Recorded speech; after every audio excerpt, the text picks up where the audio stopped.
All right. Welcome, guys. Welcome to the Patrick McGibney podcast.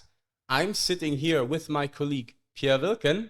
Pierre, welcome to the podcast. Hey, Patrick, thank you. Thanks for being here. Pierre is currently back in Cyprus, while originally from Germany, just like me, and nowadays living in Canada, my second home. Pierre is an entrepreneur with focus on IT freelancers, helping them to scale their freelancing business. And later, he's hosting a webinar to which I am happily invited as well, which will be about breaking through the circle of money versus time. By the way, that's going to be later. So welcome to all listeners, and I would say let's get the show started. Pierre, happy to have you here. You are the founder and CEO of Karrieehero, or in English, Karrieehero. Yeah.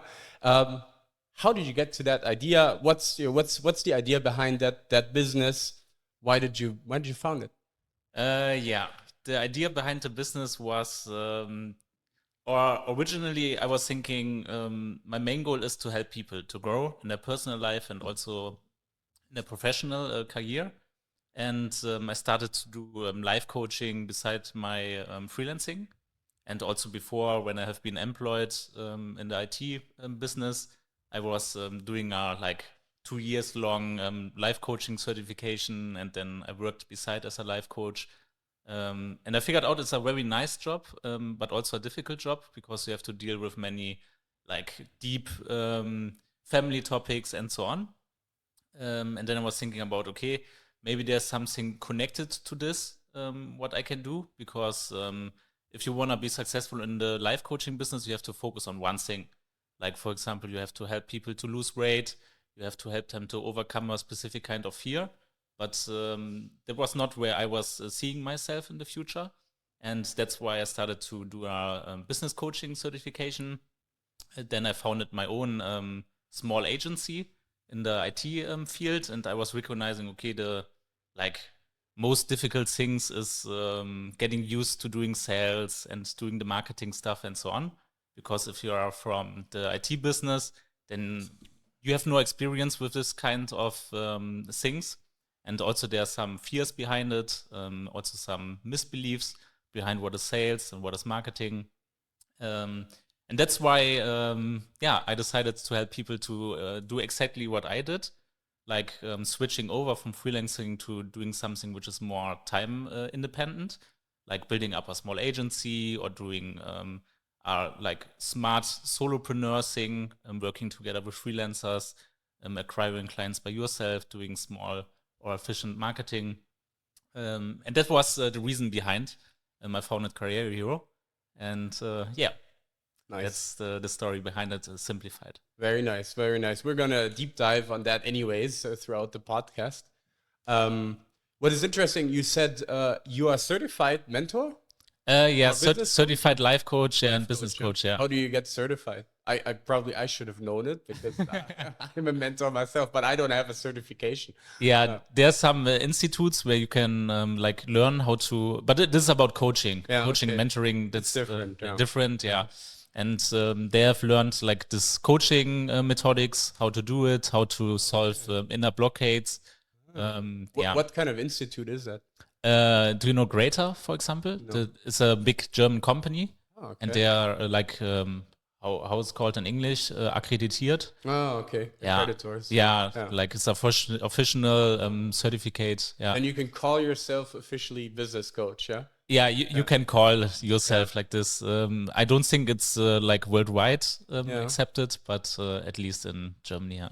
Okay, interesting, because anybody can call himself coach and mentor. Yeah, right. And I believe this is one of the problems that we are facing, right, on a daily basis, because there's so many coaches or mentors without any experience out there. Also my experience. You always have to build a social trust, right, towards people. Yeah, that's good. So so you started as an employee, went freelancer, then started the business. Maybe you can elaborate a little bit on that. How did time span? How did it look like? Yes, yeah. I had a normal IT career, I would say. That means I was working in different type of companies, like startups, small, a little bit something between small and medium-sized company. And yeah, then I was starting to doing something beside, like working as a freelancer, but just beside my job. And then I switched over to completely freelancing. And I did it for nearly, I would say 9 months, around 9 months. And I had a business mentor by my side. Yeah. And then I decided to go the next step and like acquire my first own project without some headhunters or some agencies in between. And then like build up a team with other freelancers. Nice. That's what was like the start of the whole journey. That's now around 3 years ago. Okay. Yeah. Some time now in between. Yeah. Yeah. And right. Do you think it's the right decision to go that path? The best decision. Definitely. Was the best decision. What is good about it? The freedom, then like building up something by my own, creating something. I'm more able to help others nowadays than in the past. It's also experience. You're growing in your personal life as well. If you're growing in your business life. Yeah, definitely. And in my eyes, everything is about growing. Yeah. Like growing, helping others to grow, helping others to be happy. Always improve. Yeah. Always improve. Personal business growth. Yeah. Yeah, right. Very interesting, because it doesn't matter with whom I'm speaking. Like, you speak to other entrepreneurs, they always have the same pattern of speaking, right? You want to grow personally. From a business perspective, stagnating seems to be something very bad, especially to entrepreneurs or freelancers, right? So this is a pattern that you can observe very often. It's very interesting. And how, like, when you say you help IT freelancers, like, how does it look like specifically? How's the business model behind it? It depends a little bit on the situation of the person, but mostly my clients, they are like successful freelancers since around 10 years, but they don't know how to go the next steps. Or mostly they know it theoretically, but they are not going the next step. They have fears behind it. They're not sure how to do it, how to do the marketing, how to do the acquiring of clients, how to find the clients. Also how to build up a product or a service which can be offered directly to customers.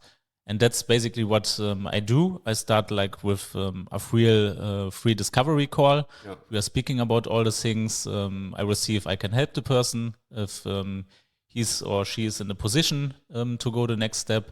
And then we will speak about what things are possible, like will it be a specific kind of service, which kind of service, what are the different kinds of offers, how to do the lead generation, like finding potential clients, how to identify them, what to do with them, and so on.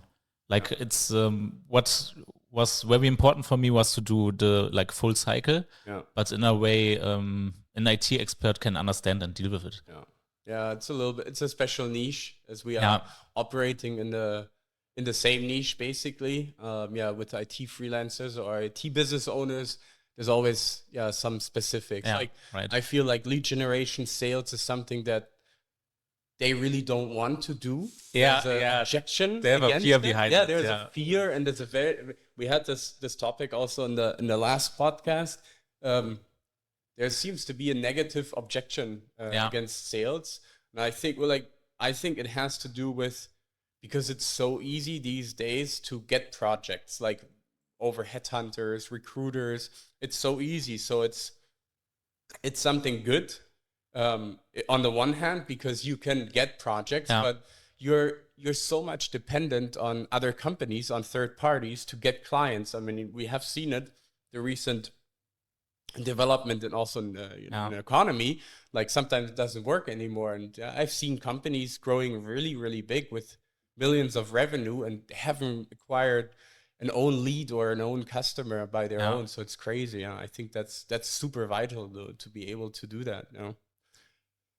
What does a client need to do? Like in which position when you do this discovery call? What position or situation does the potential client need to be to qualify to work with you? It's very important that the person is financially stable. Yeah, that's very important because this is a long-term goal. It's what I'm not doing is I'm not helping people to increase their revenue in the next 1 or 2 months. Yeah. Like that's not what I'm doing. That's not what I'm offering. That's also what I'm directly telling them. Yeah. That means they have to be financially stable. The best is they are currently in a project and they want to go the next step. Okay. So And they really have to they have to master the freelancer thing. Like if they already have problems with freelancing, like they're saying, okay, it's so much to I don't know, learn besides working in the projects, and it's not easy for me to work in the projects, then that's not my potential client. It's more the people which are saying, it's painful that when I'm working faster, I earn less. Like True. that's a punishment. Working fast, Yeah. and they are super fast, super efficient, or good, very good what they are doing, but they don't know how to do the marketing and sales stuff and how to build up our scalable business model. Okay, so That's- if it's a newbie, a beginner, they would not qualify to work with you. No, what I would do is I would help the person to find out what could be the best fit for him, like doing freelancing in which way. I would optimize the CV, the profiles of the person and so on. But I wouldn't like mentor the person for 6 months or longer to go the step into becoming time independent or very building up our interesting. own company. Yeah, it's very specific situation, target audience that you have. Yeah. Oh, that's very good. Yeah, it's a little bit different to what we do actually. We help also, I would say, beginners to make this step, but our focus is for sure also on the more advanced clients, either, as you say, freelancers with 10 years of experience or even business owners to scale their company. It's always a different approach if you work with newbies. Yeah, you can have quite fast success if they're good and they don't know how to become independent. It's easy to get them a project, right? Yeah, right. But yeah, it's good to really target the people that you want to help, right? Because at the end, it's about helping, right? Helping the people. That's the point. And you need to know how to help them the best way, right? Can't do everything. Yeah. What is the like your favorite IT area, like when it comes to technology? Do you specify on anything? My favorite, okay, I'm biased, I have to say, because I'm a DevOps expert, especially Kubernetes. Oh, okay. Yeah. But that's a very, very updated topic, right? Yeah, that's very updated. Also, I'm giving workshops and audits to big companies, government institutes, and so on. Yeah, especially Switzerland, Germany. That's why you're always in Switzerland. That's why I'm always in Switzerland. Yeah, exactly. How does that work? How do you get your clients there if it's governments? Yeah, I have a Swiss business partner. Without it wouldn't be possible because they are more strict than the Germans in this case. You need to be on site. Yeah, I need to be on site. You have to understand at least a little bit Swiss German, which is quite hard. That's the most difficult part. Everything else is easy. But you do it with your business partner or do it alone? No, with him. Or let's say he's acquiring and I'm doing the things. The delivery then. Yeah. Okay. Well, that's pretty cool. And Kubernetes, because that's a very, very updated topic. That's very updated, yeah. And many like big companies and also institutes, they are switching over to Kubernetes or they have started using it, building up their own clouds. And I'm focused on building up private clouds. Oh, okay. It means not going to AWS or Google Cloud or Azure, like building it up by yourself. Yeah. Okay, and then like maybe for the listeners, like what is Kubernetes? Like what is it about? What's the goal behind? If a company decides to build a team around, what could they potentially do? Yeah, Kubernetes is a container orchestrator. That means in the past. In the software development and operations, we switched over to using containerization. And the goal behind is to make things reproducible, like scalable and so on. That, for example, you can think about a ship. If you have a ship and it brings stuff from A to B, you could put a car on the ship, I don't know, a table, many other things. But then the harbor and the ship have to deal with the properties, like how the structure is of it and so on. And that's why they introduced this standard of the containers, where you put the car inside of the container, you put the table inside of the container, everything. It doesn't matter. And the harbors, they just have to be able to deal with the containers and also the ship. Oh, okay. And that's the same what we are doing with software. Yeah. Like we're putting them into a container on the infrastructure. Doesn't matter what it is. If it's a notebook, if it's a server, they just have to be a container runtime engine. And then you can operate the software on this kind of infrastructure, and you can make it scalable and so on. And for this, or it's always like this in the IT business. If there's something which gets a standard or normal, then there will be new problems. And the new problem was how to orchestrate them. Yeah. Because if you have, for example, 50 containers on one server, 60 on the other server, and so on, and they all together, I don't know, 7 different applications with different parts of it and so on, you have to manage them. And for this, they needed a kind of orchestrator who's dealing with all these things. Yeah. And then it was called like the container orchestrator war. Yeah. There were different or many different providers for this, like Docker, for example, Docker Swarm, Kettle, Mesomorph, and so on, many different ones. And Kubernetes was the winner of this war. Oh, okay. And now Kubernetes is the industry standard, and it's there for managing all the things. Okay. And you said that's for a private cloud, and if it's for both. It's for public cloud, private clouds, hybrid clouds, because all the big cloud providers, they're all using Kubernetes in the background too, like SAP, Microsoft, they're all using Kubernetes. Yeah. And Kubernetes, or the beginning of it, Borg in the past, was developed by 2 Google engineers, and they open sourced it. So it's not bought by anyone. No. It's now open sourced, and it's owned by the Cloud Native Foundation. Oh, okay. So not the big ones. Not the big ones. Yeah, okay. And that's why everyone is using it. That's very good. In the background. So it's a very intelligent niche to be specialized in, for sure. Yeah. There's a high demand. There's a high demand. Yeah. High demand usually means high prices. So is that prices? It's not so easy to learn. Yeah, not because I wouldn't say it's complicated. I would just say it's complex. Yeah. You have to learn many things because you need to know all the fundamentals behind networking and software development, operations of it, like many different things. But I wouldn't say it's very difficult. It's just very complex. How did you learn it? I started when I was 12 dealing with computers. Yeah. But it was just like hobby, and then later I was doing 3 years training as a software developer, and I studied computer science, and that's like what I did the last. And how did you get to Kubernetes? That's a nice story. That's a very nice story, because I was founding our own project. It was called OSO project, Open Source Ortungssystem. It's a mix of English and German. Yeah.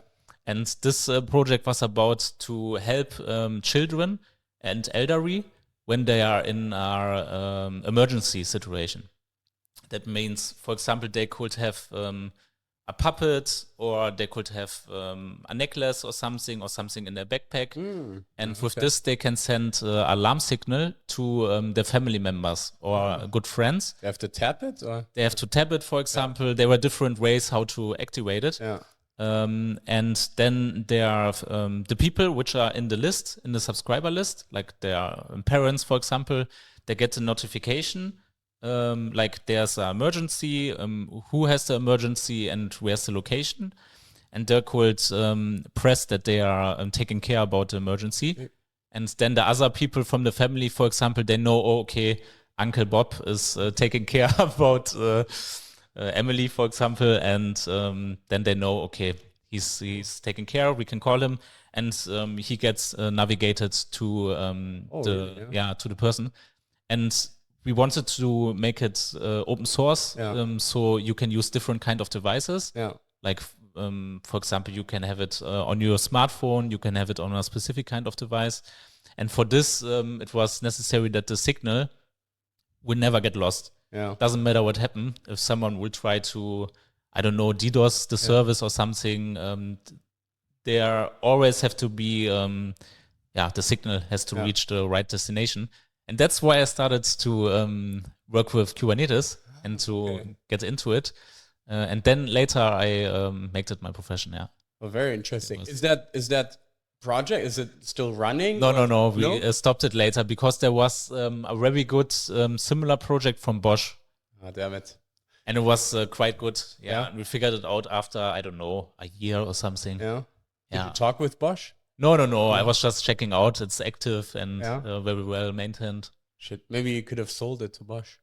Maybe it was better. Maybe. Yeah. You never know. Yeah, in the past I was an IT guy. You know? I was not thinking about sales or marketing and so on.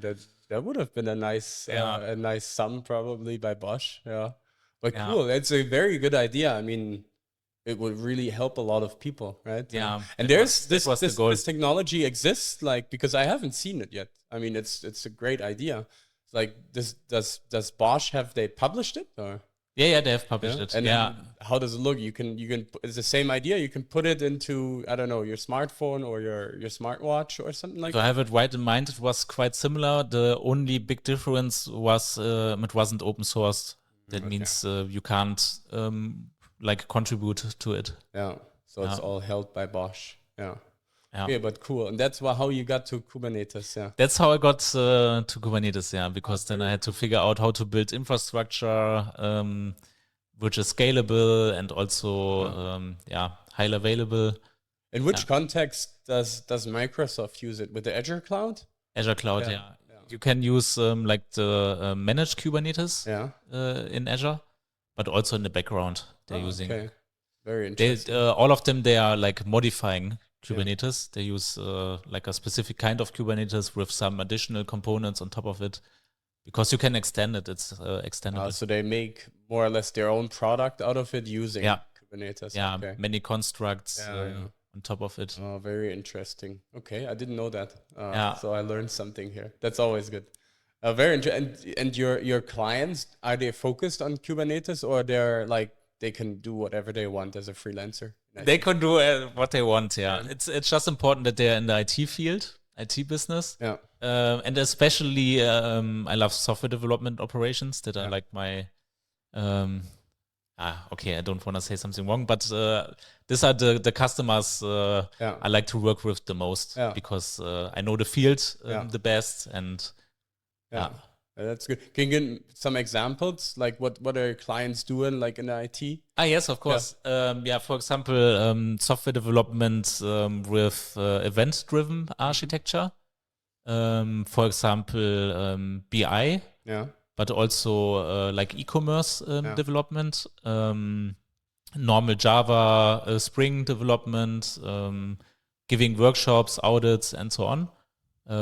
It's mainly this field, like different kinds of technologies, but all software development and operations, and data migration also.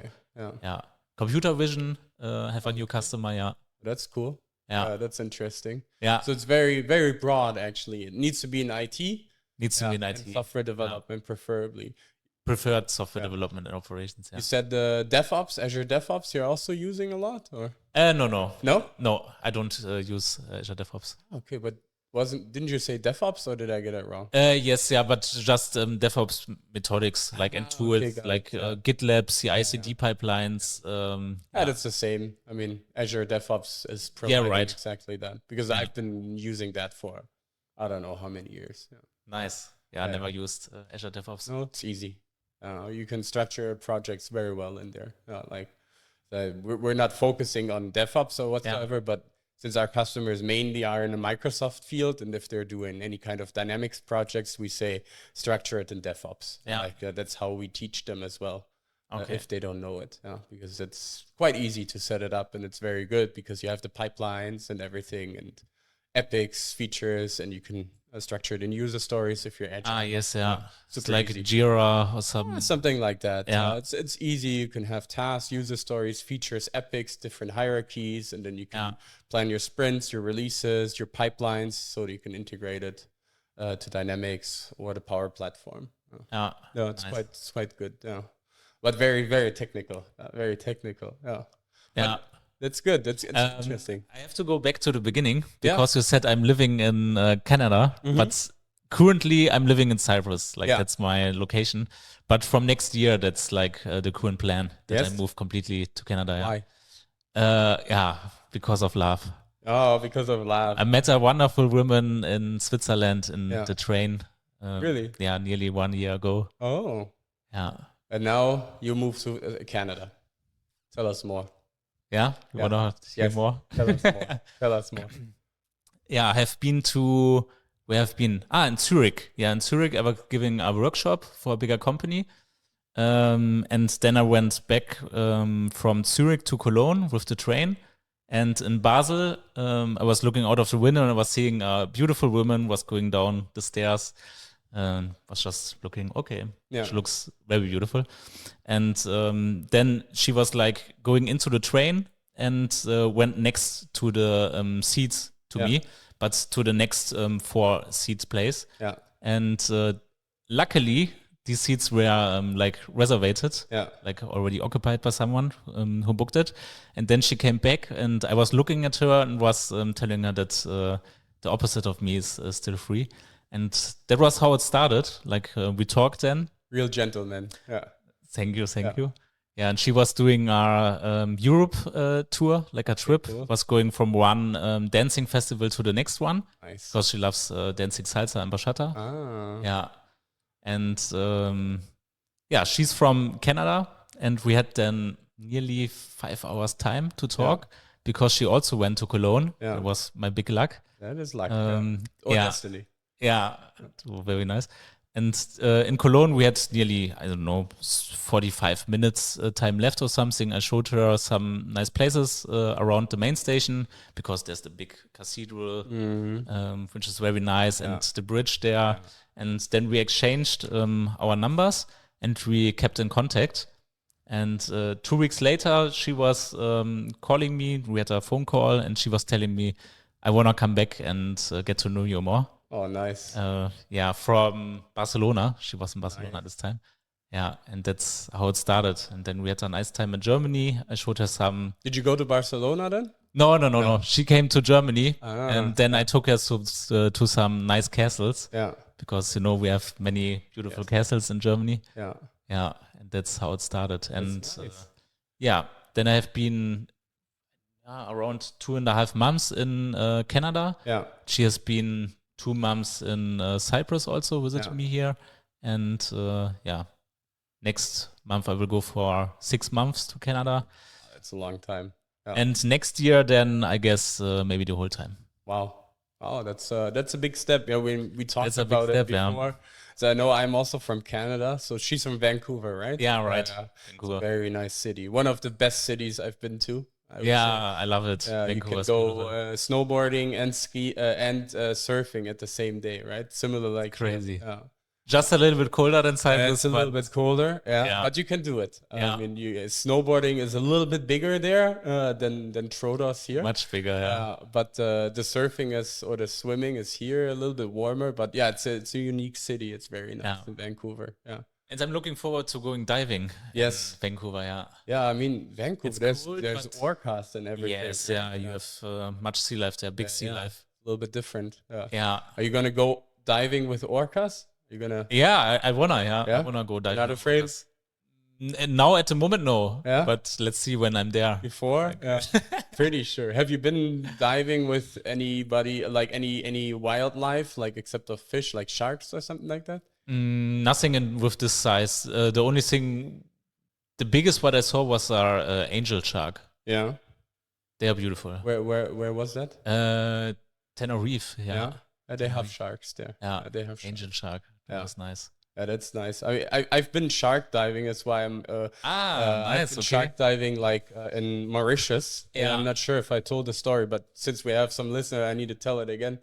It was a shark dive, and they're big sharks in Mauritius. Okay. And I just said, let's go. And I'm just going diving since 15 years. I've never made a diver's license or whatsoever. Really? No. Yeah, since day one.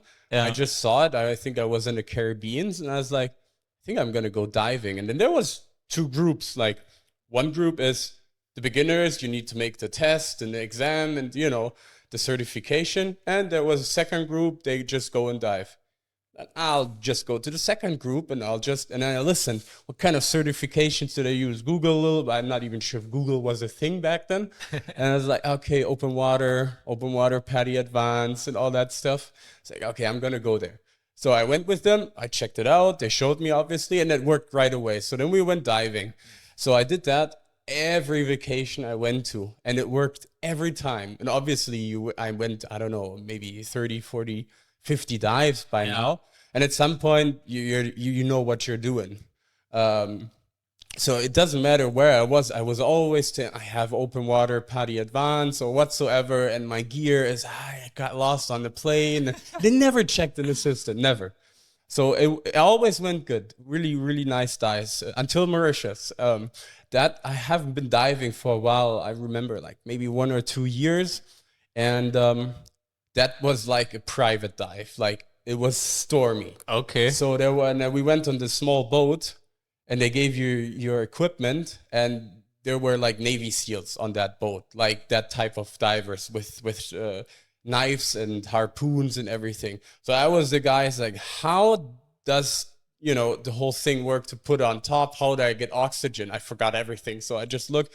I hope this works. Yeah, and I forgot it was a shark dive, right? Oh. So then we went, and the waves were super high. We weren't allowed to go out afterwards. It was big trouble, and couldn't stop the boat because the waves were higher than the boat. It was like a movie. I have it on my GoPro even. Okay. And then they said you need to jump out, and we need to collect ourselves, gather around, because it was super. We couldn't stop the boat. It would have crashed. So we jumped out, and then I don't know, I was 30 meters down somewhere. Like the current was just pushing you in nowhere, like you were gone, and you needed like a couple of minutes to see other people. And again, I forgot it was a shark dive. And then we collected the other people, and at some point we were at the corals and everything, and we started seeing sharks. But the current was so strong that we were pushed against the corals, so people started bleeding. Oh. Yeah, and I was like, okay, this is a shark dive, right? So shark blood in the water. Oh my God. So, and I remember I was like keeping calm, and then the current pushed me against a super big shark. You can't do anything. The current was too strong. So I got closer till like this. I was like, oh my God, I'm going to die today, right? I'm going to die. So nothing happened. Actually, like I wasn't nervous about any shark. I don't know why, but, what then happened is we wanted to go up. We couldn't. We weren't allowed. The boat couldn't stop. So they shot harpoons down with these glowing lights that we had to hold on. Okay. But we were down like 40, 50 meters maybe at some point. So you can't go up. So what happened then is we had to pull ourselves while the boat was running. It was super dangerous. And then we went up too fast. What happens also because of the current, I had to puke underwater. I was I'm not trained for this. So I just instincts took it out, puked, put it back in, didn't die, good. So that happened a couple of times. Then at some point we got back up, and then we got out of the storm, and then people were puking, even the super experienced guys, like bleeding and everything. And then they sued the company that did the trip. I was like, it's a good story to tell, but yeah. It's a good story to survive. That was my dive. I have it on GoPro. It was pretty epic. Yeah, but you forget about the shark. Where's the shark head? No, I didn't get it. I was just lucky enough that I'd survived. Oh my God. But yeah, I bet diving with orcas is probably a lot of fun. I would check before the weather. Trust Definitely. me. Yeah. No bleeding. No. Orcas. I'd be very respectful against orcas. I mean, killer number even one. More than sharks. Yeah, Yeah, definitely. I don't know. It's hard to read them, right? They can be playful, and then 1 second later, they can not be playful. Yeah. But they can pull you down. They're super strong. Yeah. They're like an orca against a white shark. Orca wins 10 from 10. Like, no chance. Yeah. Killer number one. Yeah. It's going to be fun for you. Yeah. Let's see. Maybe they're in a good mood. I hope. But that's cool. And what's like when you compare, like going back to Canada and Cyprus and Germany, it's like why in the first place did you you come to Cyprus from Germany? Okay, that story sounds like I'm a super nerd, I guess. It was a huge Excel sheet I created. I was creating an Excel sheet with, I don't know, over 50 different criterias with different rates. And then I put countries inside, and Cyprus was in the top 5. Yeah. But the story before was that I was in Taiwan for an exchange semester when I studied. And there I was like falling in love with island life and also like seeing the world from a different kind of perspective. And since then, I had the goal to, relocate to a different country in the future. Yeah. And then like when my studies were nearly finishing, I was saying myself, okay, in maximum 2 years, you will leave the country and move somewhere else to live there, have a different life experience, grow more, and so on. Yeah. And that's why later I created this huge Excel sheet. Ah, interesting. So you were open to anything, the whole world, basically. Basically, yes, besides some countries where it's much more dangerous and not so stable and the infrastructure is not there. And also had some criteria like, for example, is an island, European Union, and so on, which was a little bit more higher weighted. Yeah. And that's why at the end there were like Malta, Cyprus, Tenerife, because I really like it, and 2 more, I don't remember. Yeah. Yeah. So the classics. Yeah, I would, The classics, that would have been my next question. What was the top 5? So Yeah. European Union was a must. Not a must, but high weighted. Yeah. Dubai? No. That was never my. No. Or very exotic like Panama or whatsoever. Also not, no. No. Yeah. Because I remember we also looked into all these options. To be honest, I did it very similar. I also had like a criteria sheet and where we decided to leave Germany for good. I was open to anything. I said I worked with Deloitte back then because we moved privately and professionally with my businesses, and we had a couple of businesses running, and we also wanted to optimize that from a tax perspective. So we were open to anything. Then at the end, obviously, it was also Cyprus, but I remember we were talking a lot about Dubai, about Singapore, about Panama. So it was very exotic at some point. So, and again, also we had some criteria, and I said at the end, European Union is a good thing. It's not so far away. It's a benefit, Yeah, it's like Panama or Singapore. I mean, you're out of the world. It's a different. Right. It's completely different. Yeah. So that's interesting. And what was it just a personal motivation, or also for your freelancing business back then, also tax, or what was? Yeah, tax also. That was also the classic. Yeah. And do you regret going to Cyprus? No, never. Not even a second. But when I moved to Cyprus, was like this heavy lockdown here, and the lockdown was like very heavy. Yeah. And I arrived in Larnaca and was sitting there in the apartment, and there I had like a few minutes where I was thinking, oh my gosh, 2 options. Was the best decision ever, and you are like amazing, like what you're doing, or it was the worst decision, just stupid. Yeah. Like founding a company here, doing all the stuff like the relocation and so on, and sitting there in a heavily lockdown. But it was the first one. First option. The best decision. The best decision, yeah. It always takes some guts, right, to do it. I mean, a lot of people talk about it, and some people do it. I mean, it takes a lot of time, actually, and also preparation and also motivation, right, to do it. I mean, as you say, sometimes you're alone. You need to build up a new life, right? So it's not always just sunny, right? You go there, and especially the lockdown, it was painful here. It was painful, It was very, very quiet. I mean, of course you could go out, but I remember at some point you also had these prohibitions to go out in the evening, right? You couldn't even go in the supermarket at some point, right? Yeah, you had to send the SMS and so on. Super crazy. Yeah. That wasn't even so tight in Germany back then. No, I no, remember, wasn't right? that tight. Yeah, also for the supermarket, you needed QR tests, code, right? yeah, or QR code. or a test, yeah, and yeah, you had to send SMS to the government, right? To go out. But I would say the for me personally, the only downside is like the distance to family Yeah. and best friends. Yeah. That's like the only downside. Everything else is, or was for me, more than fine. Are they visiting you a lot? Your family, your friends? For example, my grandparents, they have been here, Yeah. which was very nice. I have also a cute picture of them. Yeah, I saw it on WhatsApp. Yeah, Aphrodite rocks and so on. Visited some nice places here. Super cute. My older brother, my younger brother, my younger sister, parents, they all have been here already. Yeah. They like it? They really like it, yeah. Okay, my younger sister was nearly dying because it was too hot. Too hot, yeah. And I took them to Lara Bay and so on in the car, nearly the whole day, from one place to another. And but beside this, yes, they really like it. That's the same. Do they don't want to come here, move here? Have you tried?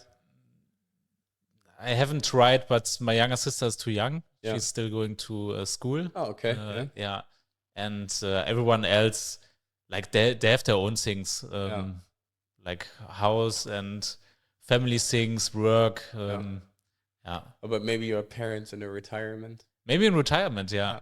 But I'm thinking they would like more to go to Tenerife, for example, because it's more green. Yeah, it's more there. Yeah, that's that true. Type of because my parents are coming here now. Nice. In the retirement, they just need to sell their house. It's a problem. It's a problem. Yes, yes. In Germany, right now the market, the prices are very low, right? So selling the house now you would lose a lot, like compared to maybe 2-3 years ago. Yeah. But at some point now they also have the attitude like maybe we'll just do it anyway because they're gonna get grandparents now this year. So now they're like, fuck it, I'm coming. Like we're here. Doesn't matter. Give the house away. So I'm personally looking forward to having them here because the distance to family and friends sometimes. That's the downside.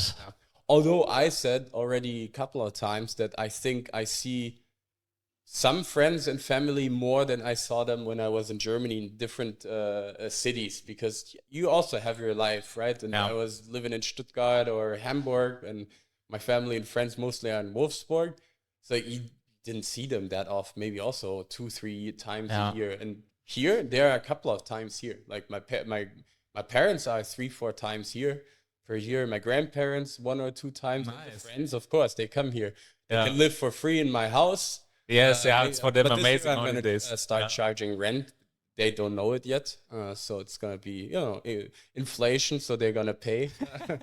That's a test if they're gonna listen to the podcast. It's 1,000 a night, guys. So let's see if you're listening.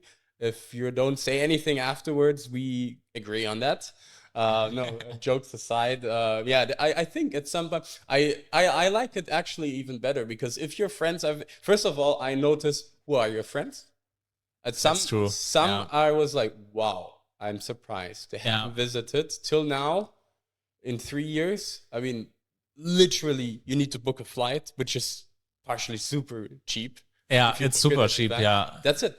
I mean, you can just live here in our house. If you haven't done it in 3 years, I'm not sure if that's a friend. Yeah, like still. But you're also recognizing who is like in general complicated, like making things complicated. Yes. Like you can recognize for some it's booking a plane tickets. Yeah, and they come. But for some it's like a big task. Not possible. It's like checking it, and checking it for months. And exactly. I have the same. What's the point? Just book it and come. Yeah, it doesn't matter. Just book it. Like I really don't like. Is it okay then? Told you 1,000 times. Just book it. It doesn't matter. I would personally advise come from April, May, or the summer or September, October. But come. Yeah, and some are not managing to come. And cyber is so easy. Just January, February, you shouldn't come, and that's it. And if you have problems with high temperature, then maybe not July and August. But July, August is pretty hot. Yeah. Besides this, that's the whole year. I also don't understand. For some, it's very complicated. But again, it also shows you, it means a lot to come. So it was also a good thing. Just 4 hours the flight. That's nothing. Yeah, it's 3.5, 4 hours. Yeah. And some cities, it's super cheap to fly. I mean, yeah, if you go in August and book 2 weeks before in holidays. Yeah, you can pay a lot, but usually, they have their vacations as well. So yeah, it's true. Sometimes you miss them. That's part of it. So I'm hoping my parents are coming. Yeah. In the near future, very soon. Yeah. And moving back or going back to Canada. So you have been in Vancouver. So when you compare Germany, Cyprus, Canada, what's different? Like, what do you like best? What's different? The attitude of the people is different because the culture behind it is different. The people in Canada, I would say they are very kind and friendly. Yeah.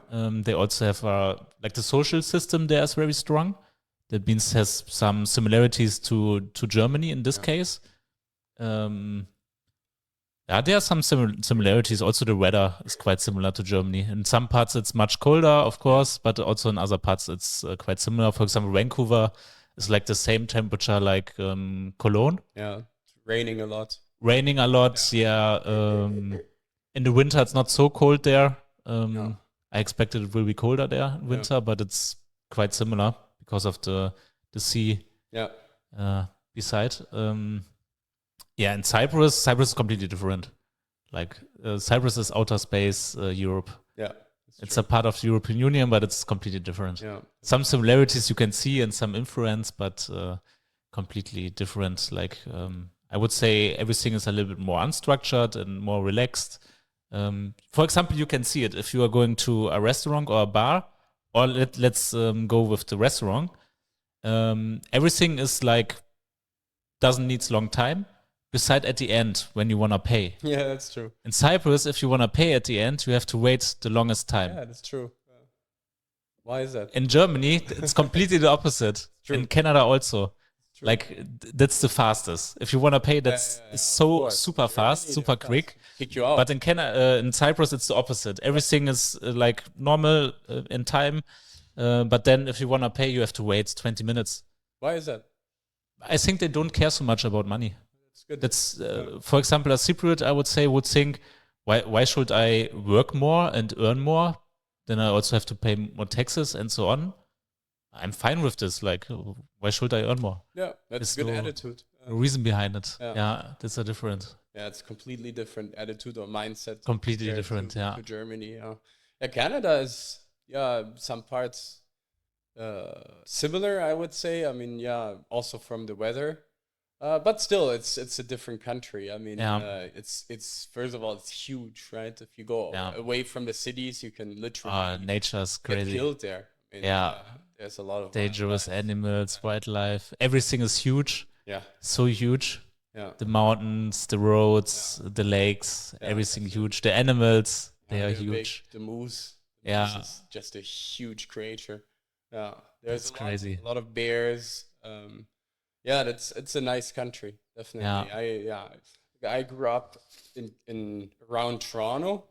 So that's completely somewhere else. It's more South Canada.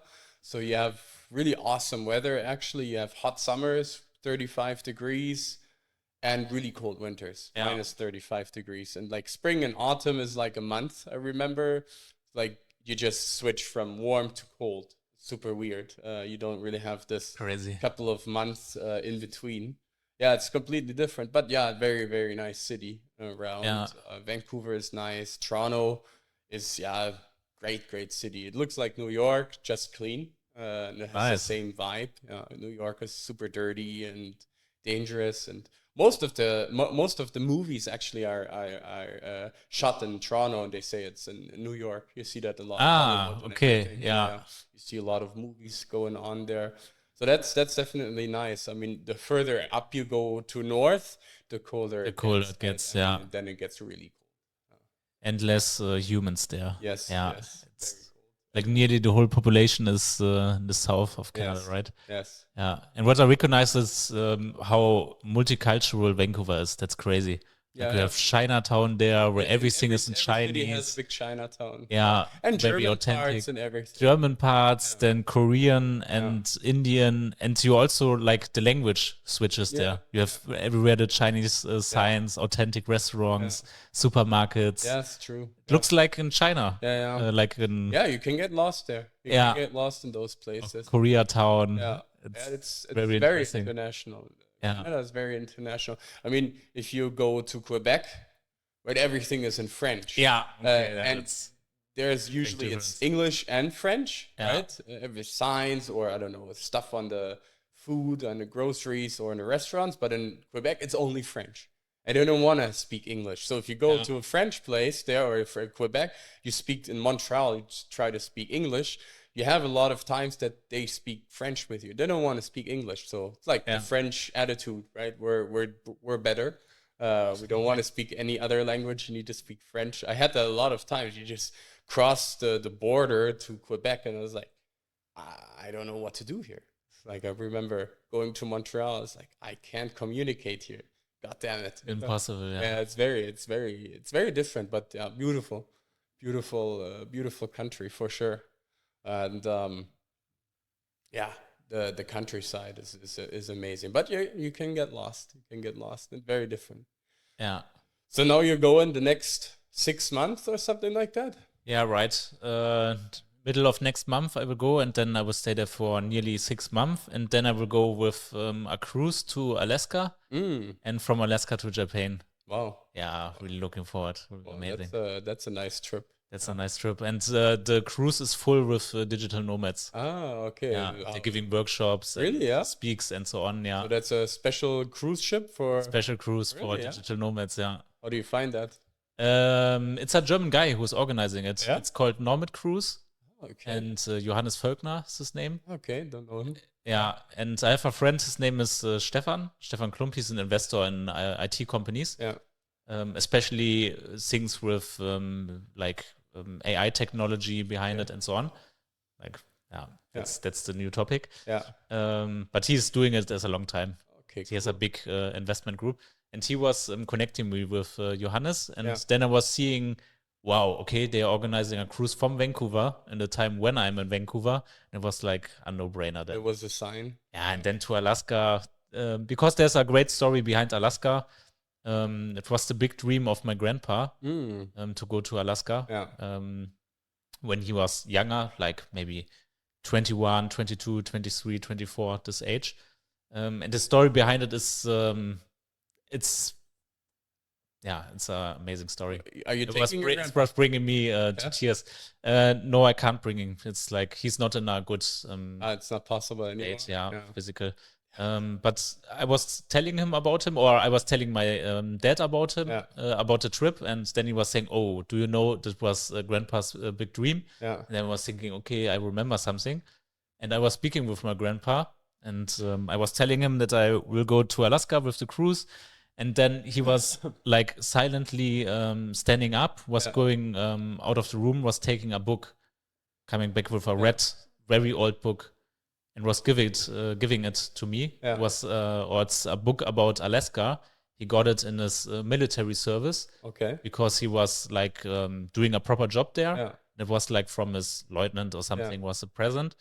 And this book is about Alaska, and that was bringing me to tears, the story, because he was looking at me and he was saying, I wasn't able to make it, but you will make it. Oh, nice. That's like... Oh, you need to record everything. And I will, And the crazy thing is, I was starting reading the book, and then I was understanding why it was this big dream. Why? Because my grandpa is from an island. Yeah. Like a German island in the north. And they grew up like very close to nature, because the island wasn't connected to the mainland. Yeah. That means they just had a ferry to go to the mainland, and they had to use the ferry to go to school every morning. They had to go there, and they was doing everything by working or bicycle maximum. And because the island was like isolated from everything else, everything there was helping each other. And like the only threat was nature. That was the only thing. Like nature was the threat, and that's it. And then later they built a bridge from the island to the mainland. And then everything changed because they had food there. Then everything, like people from mainland came to the island. They had to close everything and so on. It changed everything. And in this book, it's like clearly written that Alaska is one of the only points in the world where people are still close to nature. Oh, okay. Like they have what they had in the past, what he lost. And so this was like this motivation. That was the motivation why it was a big dream. Yeah. And when I was reading it, I was starting to understand what's like was happening in my grandpa. Oh, that's good. You need to digitally take him with. I mean, you can. I will. Yeah, I will take live cam and everything. I will take the book with me. Yeah. And then I will. Yeah, that's a nice video calls, collect video images there. Definitely. How long are you staying in Alaska? Unfortunately, not long because the cruise is just 2 steps there. I think it's maximum 3 days and a little bit along the coast, but I will go there again for sure. Yeah, and then longer. Yeah, you should. Next year, I have a lot of time. Next year, yeah. But then you go to Japan after that. Then to Japan after that, yeah. That's a long journey. I think it's maybe 10 days on the sea or 9 days or something. Yeah. Wow, that's long. Have you been to Japan? No, Japan never. I've been to Taiwan, Indonesia, China, Hong Kong, Macau, but never Japan. Still on my list. I can highly recommend Taiwan to everyone. Yeah, this is amazing. Why? It's a high modern country, but also very traditional. Like they have big culture behind like religions. They have their temples everywhere. They have 2 different climate zones, north and south. They have very unique animals there, sea life. The people are very friendly and kind there. It's very interesting. Crazy. Like very unique. Yeah. The food is amazing. Yeah, that's what they say a lot about these kind of places. Yeah.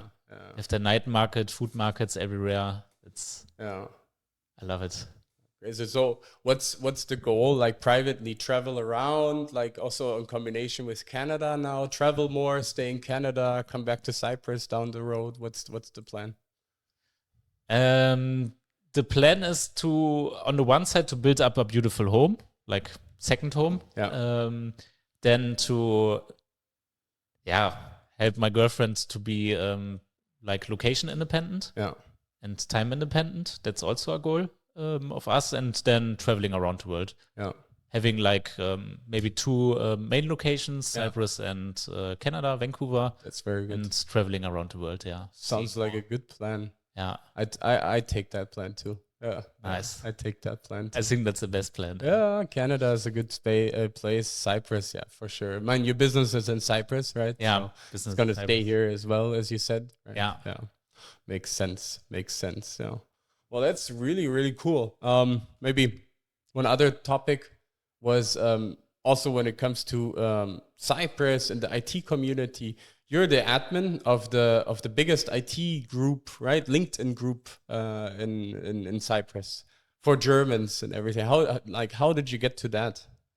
It was a no-brainer because I arrived in Cyprus and then I was seeing, okay, there's a lack of like community behind this because there are many groups or like many meetups and so on, also for Germans, but the German meetups, they are mostly, I would say this like kind of advertisement meetups. Like you're going there and they are like selling you books. They're not really selling you books, but they are selling you something. And I don't like this. And also there was no meetup regularly for German IT experts. And I was very quickly finding out here many IT experts, German IT experts, also German-speaking IT experts. That's why I built up the group. I was inviting all the German IT experts, the entrepreneurs, freelancers, and so on. And then it was like a self-growing thing. I was organizing once a month a meetup in Paphos. And then later I added a second meetup once a month in Larnaca. And it's really cool. That's how I got to know a lot of people. But at the end, I understood that you're the admin. So at the beginning, I didn't really know. So it was helpful for me. When I came to Cyprus, I've also been to these other meetings that you were describing. say I didn't go as much anymore because I agree. But yeah, that's a very good thing. That's also how we met. Like last year, that's first how we time met. personally, it wasn't in this super crazy Playboy mansion, and I don't know. Yes, yeah. And that was a weird meeting there. That was weird, right? Yeah. With the magician. Yes, with the magician. So because I was like, okay, this is gonna be an IT meeting. So, and then so 50 people there. Yeah, 50 Playboy style, right? And the magician, big the villa. mansion, the villa was definitely like Hugh Hefner villa. Yeah. Super fancy, out of space. And then also some like I've known some people who were there and they're completely not in this business. So and they're kind of, some people are doing some crazy stuff. So I was like, what the hell is he doing here? So that was super weird. But it was a fun. And the magician was funny. Yeah, I remember. Yeah, that was amazing. It was like October or something like that. Yeah. Because there were like dating coaches and crypto guys as well and real estate guys. I remember. Yeah, this was a mixed event. Yeah. That was from Janosch and me together. Yeah. It was fun. The magician was funny. Yeah. It was mentalist. Mentalist. He was influencing people or something like that. Like telling you what's which number you are counted or something, and I don't know, many things. If you are lying or not. It was quite impressive. It was good. Some things you couldn't explain. Or you had to draw a picture, and then he was like choosing who draw it, right? Yeah. It was super crazy stuff that he did. It was fun. It was a good meeting. But that's really good because this IT group on LinkedIn is super helpful for a lot of people. How many people are in there? Do you know? 270 around. It's growing, right? Constantly. Yeah, I like these regular meetings. On Saturday, there's also a meeting, right? You're hosting, or it's like a gathering. Yeah, right. This Saturday. The Saturday is with everyone is going to pitch what is his current business, what he's offering, and where he is currently having a bottleneck in his business. And then also we have a podium discussion about the IT market, risks and chances in the market. Yeah, nice. And a lot of pizza. Nice. That's why I'm coming. Yeah, right. Just for the pizza. Pizza and pool. Yeah, pizza. That was the trigger. I'm looking forward to it. Yeah. It's gonna be fun. And a lot of people are there that we both know, obviously. Gonna be a cool thing. But what happens with the events if you're gone? Someone is continuing organizing it. Yeah, in Paphos, Daniel is doing it, and in Larnaca, I think Henning continue doing it, or you, Patrick. Time. Time is limited. So much to do. It's a lot. I don't underestimate these tasks. There's a lot of planning behind. I think some people are better. It's okay. The planning is not so much, but you can often you have to pay the leftovers, like a drink, pommes. That's true. There's always someone who is forgetting to pay all the stuff. Just leaves. Always. Really? Yeah. Yeah. Even though the Germans are actually always so tidy, right? They're so accurate. It's always small things, like it's a drink, and then I don't know, always small things. Yeah. But it's Damn it. quite often. Damn it. And then now when you go to Canada, then I also read in the group, actually, you're looking for a new apartment. So Yes. Yeah, because I need an apartment here. I want to keep one for the whole year. Yeah. And that's why now I'm searching. I'm currently looking, have different apartments already checked out. Yeah. But let's see, on Thursday I have 2 more visitings. In Paphos? Yeah. Or doesn't matter? They are between Paphos and Polis. Yeah. Like in the mountains. Yeah. Okay, Crazy. that's nice. Yeah. The other ones are in Paphos. Yeah. So around there it should be. Around there, yeah. So if anybody is listening who has apartments around Paphos, then give it to me. Yeah. Contact Pierre. Yes, please. Link is gonna be under the video, obviously. So that's good. Yeah, I mean you have to keep it, right? Plan B is I will keep the current apartment, but it's like a waste of money. Yeah. Well, if you're not here, definitely it's a waste of money. Yeah. But That's true. Yeah, I mean, really, really cool plans about Canada and everything. And business-wise, you keep on growing. What's the plan behind that? Keep on growing. Yeah, I have a big vision behind my business. Really? Yeah. What is it? I want to help 1 million IT experts to That's grow. really cool. Yeah, in person and business. And currently, I'm just offering the mentoring. Yeah. But I will also start to offer like online courses. Yeah. And also will how to say it, work together with more external experts. Yeah. I've currently the first two they joined like Karrieehero, and I will increase it. I don't know. Do you know, for example, Mind Valley? No. You can check it out. Yeah. It goes in the direction of Mind Valley, but in a little bit different way. But the idea behind it is quite similar. Yeah. Mind Valley is like the biggest platform for personal growth. Okay.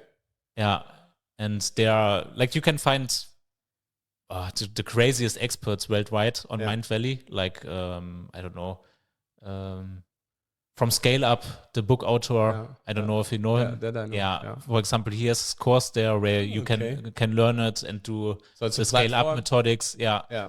But always there are experts, and they are offering like a whole course. But the course is not just that you're, I don't know, listening to things and so on. You really have to do the things. So it's a practical approach. It's a practical approach. Yeah, and I want to do the same. Okay. Like with different experts, then experts for specific sales topics, marketing topics, financial topics, like everything you need. Soft skills topics. How to negotiate, how to communicate properly. Very interesting. Resilience, how to build it up. That should all be under the hub of Karrieehero. Yes, all under Karrieehero. That's a good vision. I mean, 1 million is a lot. 1 million is a lot. Yeah. If I want to do it one-to-one, like now, then take some time. Take some time. Yeah. But if you have other products, I mean, then the factor is way different, right? Yeah, and at the end, I want to help as much people as possible. Yeah. And the one-to-one, they are just for people who are like, they are really ready. Yeah. They want to change something. They want to do it also fast. They don't want to take 2 years to build up their company or something, or offering their products directly. Yeah. That's the shortcut that's a smart way, right, to do it. Yeah. I mean, you've worked with mentors and coaches. You said yourself. That was I have to say, if I wouldn't work together with my business mentor in the past, I wouldn't be there now. Definitely, I would. 100% sure, because I'm remembering what I was feeling in the moment. He was telling me, "Hey, Pierre, you're ready for the next step. You could do this and this," and I was thinking, okay, I'm not sure. No, 100% agree. But it worked. That was the crazy thing. I think that's also the difference between a coach and a mentor. Is the mentor is providing a long-term guidance and also has to change the way of thinking sometimes, the mindset. Like dragging you. Tracking. Coach always has a specific, like you can have a sales coach, get better at sales, but a mentor covers a lot of aspects and also deals with sometimes with private stuff, right? If you're coaching or mentoring a business, you're also mentoring the people behind, right? Maybe it's so that's always a part. Sometimes as you just described, the way of thinking, right, needs to change. Like, wow, that's the thing. It's not, that's I think the core of it. It's not about giving people advice, not about giving people templates. Giving people a community of like-minded people, showing someone the way and so on. Yeah. It's about helping people to become the person they need to be. Yeah. And it's in them already, but they have to change their way of thinking and way of acting. Yes, it's about what you are doing daily and what you are thinking daily. Yeah. And you can't change it from today to tomorrow. That's not possible. Yeah. But you can change it in a few months, 1 year, 2 years. Yeah, definitely. I agree. I've also not always, but more or less constantly worked with mentors myself. I mean, that's just smart to see, where people or businesses are, where you want to be, and then just, take a similar path. Doesn't need to copy and paste everything, but you can figure it out by your own, but it's going to cost you a lot of money. Yeah, right. Like I did it many years where I tried to figure out my first businesses.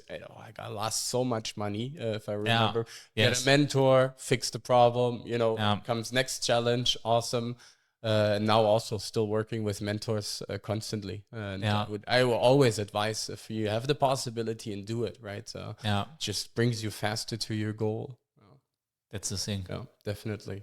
Very beneficial. But sometimes you need to break through your habits of thinking. Yeah.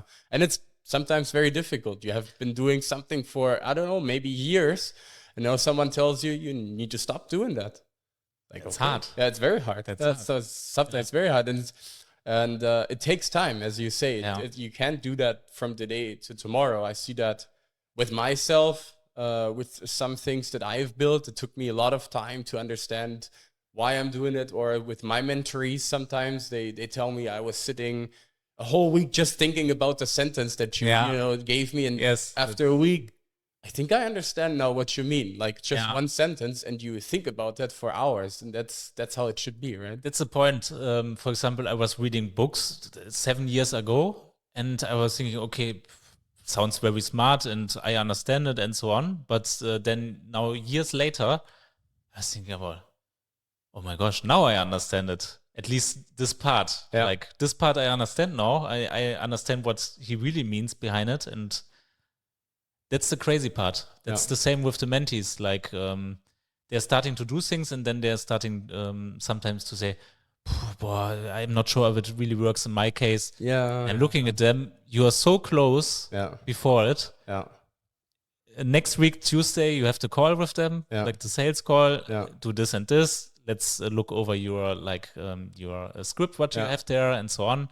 The way you're doing it. Then we're speaking about them. And after the call, it's like, oh my gosh, they want to have it. They're crazy. They can't believe it sometimes. And then I was saying, but that's the important point. You have to speak with people. You have to really sell something to get proper feedback. Definitely. If you are just like sitting in your room and trying to build something up, that will not work. You have to speak with people. You have to speak with your potential clients. You have to try to sell them your offer. And you have to listen to them, and you have to recognize what they are saying, what are their fears, what are their problems. Exactly. It's a very important point. That's important. And what they are trying to sell features. They are trying. It's for someone who is a little bit more into sales. It's like, okay, my gosh, that doesn't make sense. But for everyone who's from the IT business, that's what they are automatically doing. They're going and they're trying to sell their customer 10 hours of consultancy per month, are access to their ticket system, and a weekly meeting. But who want to have 10 hours consultancy, a weekly meeting, and a ticket system? There's no outcome. No one want to have this, because that's not solving anything. Exactly. And that's the point. You have to speak in a different way. You have to build up your offer in a different way. You have to think out of the perspective, what is the benefit? What are the obstacles? How to show them you're trustful, you can really do it. You have to take the hand of them and bring them through pull them through the sales process. I would even say this is one of the biggest parts of the whole mentoring. I think so too. That to really make them understand that you're not selling or providing consultancy hours, right? Like you want to provide an end result, like you want to solve the problem, but you need to understand the problem first, right? And that's also something in the webinar that we will be talking about, how to standardize this process. But I think this is the most important point where the mindset issue is, because most freelancers or even businesses, they think still everything is time versus money, and selling 100 hours of dynamics consulting, that's the offer. It's not an offer. And that I see that every day, right? I just had a very critical discussion with one of my clients, and we're not getting any customers or leads. Well, okay, why not? It's like we don't have an offering. Exactly. We're not building an offering yet. Why don't we have an offering yet? Why we haven't built it? I don't know. I want an offering. So, do you know what you are offering? Yeah, I can do Dynamics, I can do SharePoint, then I can do PowerPoint. Perfect. That's great skills. What's the offering? Well, that's the offering. Well, that's not an offering. So do you know to whom you are selling? To companies in Germany. Yeah. So, trying to reverse engineer, and I understood how difficult it is sometimes. Right? Yeah. Like at that point, that client, he would not understand. Like he wanted straight, I want to get customers. But how do you want to sell something if you don't know what to sell, how to sell, to whom you sell, what's the benefit, the end result, the problem that you're solving? It's so vital, right? And it's such a core difference, again, to what you have been learning, right? When you're doing freelancing or consulting, it's like you always provide time versus money. And that's the benefit, right? And as you said before, if you work faster, you get punished. Yeah, you earn less. That's the point. Yeah, and that's a very, very important step, because then the whole selling your services or products is a completely different approach. Very interesting. I have exactly the same. It's the same. Yeah, I think because we have the same customer group, like IT experts, IT entrepreneurs. Yes, and they are thinking in a very logical way and feature-driven way. Yeah, that's true. That's true. Trying to sell their skills, but that's not what the customer needs. It's the technical view on things rather than, there's a business perspective on things, because you always want to solve. There's some kind of business driver behind. Right? If a customer company is not doing something, introducing a new system because they're bored, right? There's a driver, there's an idea behind to maybe digitalize a process or make a process more efficient, or do whatever. So that's the driver usually, and then there's the technology that builds the bridge towards that. Very interesting. But I think that's one of the biggest points where you need to help especially freelancers or businesses. I would also say that's the biggest point. Also, sometimes they have difficulties with their marketing, but I would say the most important is the sales part. That's the most important, because that's what brings you revenue, and where you can grow your business, you can validate your idea and so on. And the marketing stuff it's out of the comfort zone for many, but it's still. You are still behind your computer, and there's still no one directly on the other side. That means it's not enough. No, that's the delayed content. It's a delayed feedback you get. It needs too long. You have to do it for the long term, I would say. That's very important, or a good thing. You don't have to do it. The most important is the sales part, but it will help you. Notes you can build up for long term. But sales that's the most important. Sales fixes everything, or is everything. You get proper feedback, because you can ask 10 people about your idea, and 9 of them will tell you it's great. Sounds but good, they won't buy it. Yeah, exactly. Why not? If you would ask them, okay, are you going to invest into it? You can pre-buy it or something, then you would get different feedback. Exactly. And that's the point. And you are making yourself or your company independent, right? Because again, everybody or everything is mostly based on the recruiters and headhunters. That's the point. Like you cannot scale this, right? You cannot. Tomorrow you have a team of maybe 10, 20 people on the bench, and you say, well, I need projects. So you approach all the recruiters, might be lucky, or you generate these leads and your customers on your own. Yeah, you can see it currently, because everyone who's in this freelancing business, like classical freelancing business, is exchangeable. Because you are just you're a resource. You're just selling your skills, your skill set, but there are many others with the skill set, and it means in a moment where there's maybe a lack of potential projects for you, nothing to do, or they will choose someone else. And price is becoming a constant factor with nearshoring and offshore prices. Right? Price is a deciding factor. So there's always cheaper, and to go down and down is not a sustainable business model. No, it's not. No. That's the thing. We see it these days, right? I've seen some clients, they're super experienced, and how they used to, they sell their hours sometimes for 80, 90 euros. And in such a high, niche market such as, for example, Dynamics, it's double. like easy, double, or even more, right? So it's crazy to see because the recruiters need to get their cut 20-30%, right? Yeah. So, and then the customer also is driven. They can also take some Indians or whatsoever. At the end, they just look at Or the they at least think they can just never take worked Indians. or No, very rarely not worked. really. Yeah, just if they are like opening a department there in India and managing it, They need to, or just need to cut costs. The aim is to cut costs in the IT department or very, very large. Yeah. Have you worked with offshoring Indians? Indians, no. With Ukrainians, from Armenia, from Malaysia, I think. Yeah, but no Indians, not directly. But I know many people who work with them, and also have some friends. They are freelance project managers, and they work for big German companies, and they did India outsourcing and scaling over more people. Which is like the worst thing ever. Yes. And it's not tough. the best experiences for them. It's tough. Yeah, I remember, like in my previous businesses, we worked very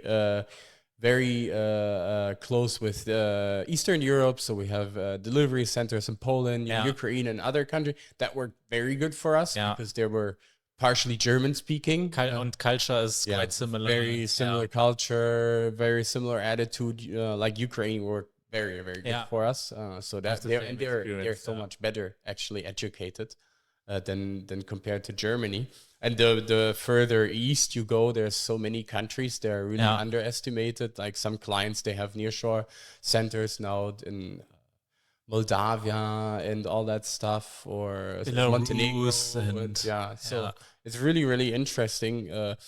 India, like offshoring, is that's a complete different story, right? I remember once I was working at Daimler, Mercedes-Benz. Yes, I have many stories about Daimler. That's we not the best stories. No, we had like, what was it? We had like, we were managing the SAP BI team from Mercedes-Benz Bank, and I was kind of project manager, coordinator of the whole thing. So they said, hey, the Indians, they're coming to Germany. You need to organize something. I said, all right, I'll organize something. But what did I do? With my limited cultural knowledge, I decided we'll have the first get-together in a nice steakhouse. All vegetarians. 10 plus Indians. And then everyone's like, dude, do you know that the cow is holy like in India? I said, no, I didn't. Why nobody told me? So we ended up going to it was their first time. Worst case. That's the worst case. Yeah, I did it very well, actually. But it was a fun story afterwards. And it was also crazy when they were on site. Some of them were super good and super nice, obviously, people. But I noticed the difference also in behavior when it comes to, they got these, what's in English, Spesen, like these day rates, because they were also traveling. I don't know how much it was, like 24 euros per day for food or whatever. Like, and I noticed then how much money that was for them, because they wouldn't spend it in the cafeteria or, what they would do is they would walk like a couple of kilometers for lunchtime to McDonald's to get this 99-cent burger. And every time I was in a cafeteria getting a coffee, they were taking sugar packages and chugging down sugar packages just to stay energized. Okay. Super, super crazy, man. Yeah, that's crazy. Yeah. What was your experience with Mercedes-Benz Bank? I didn't work for them, but I know many. You have heard a lot. Yeah, Daimler, and I never heard something good about it, I have to say. I had a good time. I met Gerhard Meyer-Vorfelder. You still know him from the football? I mean, he died a couple of years ago. I'm not into soccer. Oh, he's like a famous football celebrity. He was always walking around in the main building, and he's this, I don't know, marketing face of the whole Mercedes at one point. Okay. He could just walk around smoking his cigars, like he was super old. He didn't give a fuck. So it was pretty cool to meet him one day. Yeah. It was a good time. Definitely good time there. Yeah. But coming back to freelancing in general, especially with focus on Germany, is like, do you think these days, is it still now a good idea to become freelancer versus, there's some development in the market. You know, some people are very afraid. I hear that also all the time. I mean, versus staying staying an employee. What's your thought on that? I personally, I wouldn't become a freelancer to stay a freelancer. Yeah.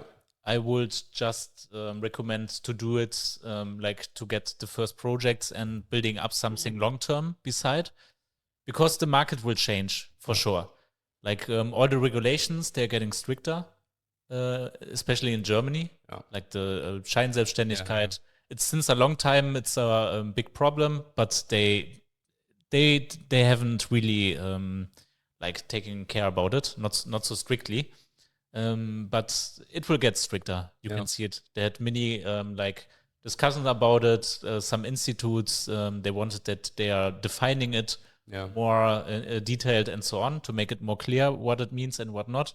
But they are not doing it, and there are some new regulations coming, and it will be more strict because the government doesn't have any benefits from freelancers. Like the classical freelancer is not bringing anything to the government. Like it's not paying into the retirement stuff and so on. It's just paying his normal taxes, but his employee where he would work would also pay his taxes. And for a freelancer, it's super easy to leave the country, to bring money outside of the country, to take the customers with him and so on. Makes sense. And what is like the thing the government want to have, and that's obviously you can see it and it makes sense, is people which are employed or big employers. Yeah. That's what they need. Yeah. They don't need single solopreneurs like freelancers. Or small businesses. Businesses. They are not important enough, and they are not easy to control. Yeah. That's true. It makes total sense what you are saying. And that's what I'm seeing the development from like also the last years. Everything gets stricter and stricter in this way. Yeah. And also, for example, like, okay, I don't want to bring the pandemic topic up just quickly, but in the pandemic, you could see that like solopreneurs and so on, they're just left behind. Yeah, that's true. No one cares about them. No, yeah, that's true. That's true. Even small business owners, right? I mean, they had this Kurzarbeit and everything. But I remember back when the pandemic hit, I don't know, back then we had maybe 50, 60 people on the payroll. Yeah. So I was like, ooh, what's going on, right? Some customers stopped. So of course, and like what does the government support? Oh, it's not much, right? You can go on these short-term contract work breaks, like Kurzarbeit. Yeah, it was... but it makes sense. They are making Germany makes it very difficult for freelancers. They want to have big corporates, even small businesses or business owners. They have the Wegzugsbesteuerung, so you can't leave the country anymore unless you buy it from the government. Yeah, right. It's just super illegal stuff actually what they're doing. But that's for example something they can't really do with freelancers. No, that's interesting actually. Yeah. I mean, there's ways around to go around that. Yeah. But it's not so easy. But freelancers, that's true. So you would advise, if you want to become a freelancer these days in Germany, become a freelancer for the sake of building something bigger? Yeah, for building up your own thing, like getting known as an expert in your field, that you have really direct customers. Maybe you have your own productized services and so on. Like building something up by your own, which is for long term. Because if you just want to do the freelancing stuff, okay, you can also work for a consultancy and travel around and so on. That's also possible. Like the step from being employed to being a classical freelancer, it's not such a big step. True. And for long term, it will be more difficult, I'm sure. So even more important to differentiate yourself from the ordinary IT freelancer, have a real business behind it. Business in this case doesn't mean you have to have 100 people working for you, but you have to have a scalable business model to, as you say, your structured or productized services, standard services, a portfolio, how you can serve your clients and generate a real benefit rather than just invoicing hour by hour, because you can be replaced by anybody else because you're just a Lego part, a resource in the whole thing. Yeah. It's true. And the thing is, it gets much more difficult for the companies to hire freelancers. You can see it like DHL, for example. They stopped working with freelancers really? Yeah. nearly from one day to another day. Okay. And they had many freelancers. Yeah. They kicked them all out. Really? Yeah, it's crazy because of the Scheinselbstständigkeit, the regulations there. Yeah. And if it will continue like this, and I'm quite sure it will, then in the next 5 years, like many companies will stop working with freelancers because it's too dangerous for them. Like, will be too expensive. They will work together with small consultancies, maybe. Small consultancies instead, because then they are safe about the regulations. Scheinselbstständigkeit. I'm not sure what the word in English is because there's not such a word in English. I also don't know something. Fake independency or something. Yeah, fake self-employment. So it's basically when you work as a freelancer, so independent, at the same company, at the same customer all the time. And Germany put out a law that you're actually like an employee. So now you have to pay all the social insurances and taxes for that. So that's why the customers or the companies do not want to work with freelancers anymore. That's the idea. I remember when that started as well. I think it was even at Mercedes-Benz Bank when we did some projects there. From one day to another, we had to leave. Like, we were on site at that point. It was super normal. Yeah. And then you just from one day to another, you can't be here anymore. Nobody was crazy. Yeah, it was super weird. Like, what's going? Actually, I mean, it has also good parts because the remote work has really been triggered, right? And then the sense or the availability of freedom is a complete different factor as well now. Yeah, but you have to differentiate yourselves, right? Yeah, that's one point. The other point is the time independence. Yeah, and also location independency. Some people, as a freelancer, they can be location independent, but mostly then inside of Europe, the European Union, and the time independency you will never get. True. You can be location independent. Yeah, that doesn't really make a difference, but time not, because you have to do your 8, 9, 10 hours. You have the meetings. Yeah. It's quite similar to be an employed. Exactly. Just you're writing your own bills. You're doing your bookkeeping. Maybe you can earn more. Definitely. You can earn more, but beside this, you are still a part of the structures of the companies. Basically, yes. The customers. I mean, you can have multiple projects if you're smart and good enough, right? So, but then again, I have a lot of those clients or potential clients. Like, I already have like 3-4 projects. How do you want to improve the situation? Like, how about that situation, right? Yeah. How many hours you work? 80. Okay, cool. And do you know one of them who's happy with it? No, at the beginning with the money, I earn it. Like, I understand that you earn a lot. Yeah. Yes, at the beginning they're happy, but later I never saw someone who is happy over a long 10 time. years. No, you can't do that. Impossible, even 2 years. It's too much. And then they are starting to work with shadow workers and trying this out. Yeah, and then it happens. Then it happens, because that's that makes it very difficult. It's like you have a second life. You have to hide something. You have people behind you, they are doing it, but you can't tell it. The customer, that's you don't want to do it for a long time. That's true. It's too exhausting. I mean, one project you do like full time is already exhausting. Yeah, and then you have to go to the meetings and sometimes to meeting marathons, right? And remember, you do meeting marathons, 10 hours meetings, and the bigger the company you work with, the less outcome in the meetings. Yeah. It's like, okay, for a freelancer, okay, sometimes it's like, all right, man, this is like simply like good paid time, but I mean, it doesn't make you happy what you say, right? Sometimes it's cool, relax. Okay, anyway, no one is going to do anything in these meetings, but I mean, it doesn't make you long-term happy. You want to do something, right? Yeah, that's true. That's a very good point. But that's something you will stop growing at a certain part, because what you can do is limited as a freelancer. Yeah, you can get better in like your skill set and so on. You can be faster, but it's limited because you can just do the task the customer will give you. Yeah. You cannot build something up long term. You cannot hire other people and so on. There are many like limitations behind it. And if your goal is to grow and you feel that there's no more potential inside of this freelancing for you, then why not trying the next step? Yeah. You can try it. Maybe you like it, maybe you don't like it, but then it's the most important. To try it out and. Yeah, that makes sense. Yeah, I mean, it's a mindset shift as well, right? It's a total mindset shift. What I'm always saying is that the step from being employed to being a freelancer is smaller than the step from being a freelancer to being an entrepreneur. Yeah. There's this quadrant. Do you know this quadrant? Yes, with management. That's a very hard step to be like an entrepreneur, a business owner, later as an investor. I think it was. It's like being like a freelancer is like independent, but still you're kind of an employee. Right.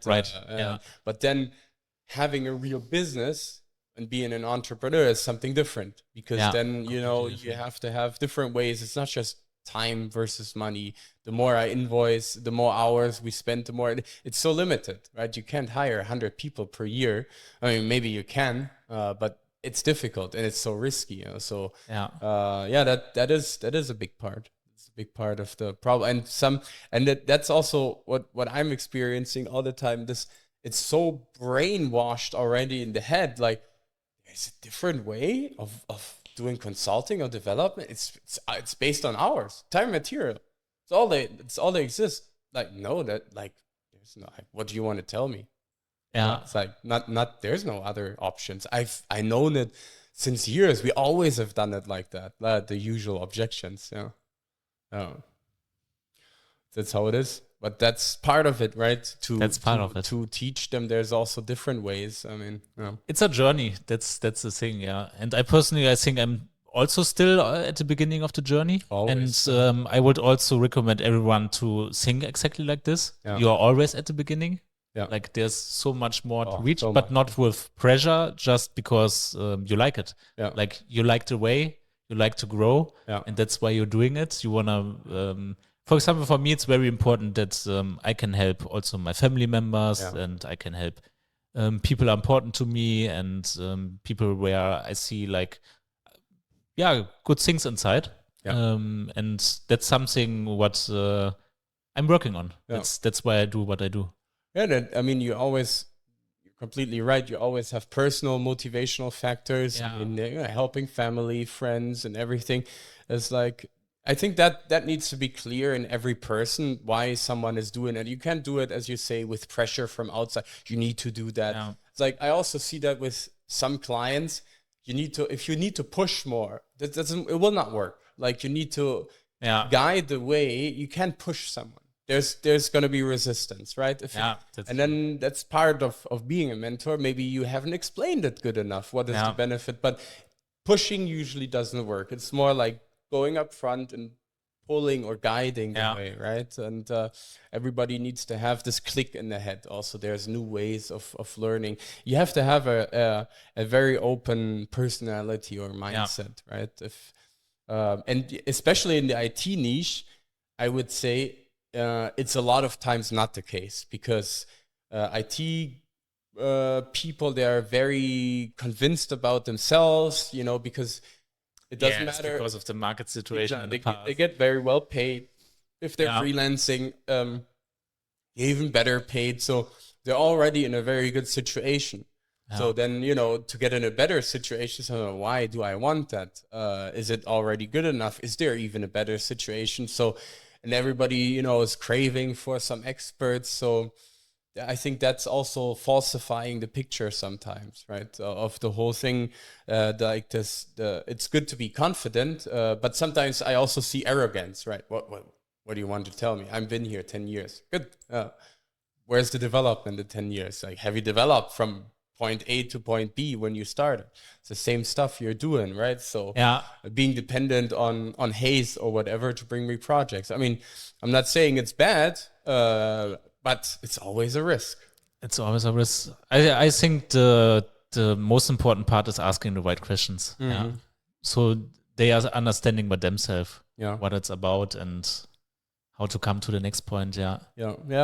Asking the right question is one of the biggest arts you can master. Putting the right nuggets there and then asking the right questions. And definitely. Also, I find that sometimes difficult because, I mean, you've been consulting, developing, that's such a big difference. As a consultant, you're getting paid to give the answer, right? So if you're transitioning yourself to a coach or a mentor. At the beginning was hard. Yeah. For example, the sales calls at the beginning with the coaching, when I was having or giving or doing my first sales calls, that was tough. Yeah. For me, it was tough. Yeah. Listening and asking the right questions. Listening and asking was not a problem. More like doing the sales part. You can listen and ask questions, and then you know a lot about the person. The person likes you, and you are on the same, you're looking in the same direction. You know you can help the person. Yeah. But if you're not offering something, then true. It's a nice conversation. Nothing outcome.